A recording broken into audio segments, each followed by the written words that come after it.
लक्ष्मीच्या पावलांनी या मालिकेच्या आजच्या भागामध्ये आपल्याला असं पाहायला मिळतंय की अद्वैतने कलाची वेणी घातलेली असते. कला सांगेल तसं तो ती वेणी घालायला शिकलेला असतो. कला म्हणत असते, "अरे वा, अद्वैत चांदेकर तुला जमले रे वेणी घालायला."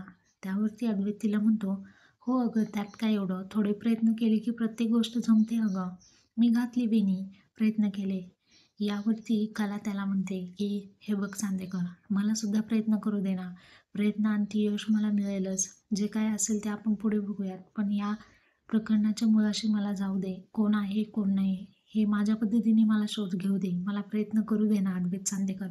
असं त्याला समजावून सांगत असते. इकडे गौरव हा राहुलला म्हणत असतो की यापुढे झोपून वागावं लागेल आपल्याला. कॅल्क्युलेटेड रिस्क घ्यावी लागणार आहे. ह्यांचं हे डिस्कशन फोनवरती सुरू असताना कला तिथे आलेली असते. आता कलाने राहुल आणि गौरव परांजपे यांचं बोलणं ऐकलं की नाही हे येणाऱ्या भागातच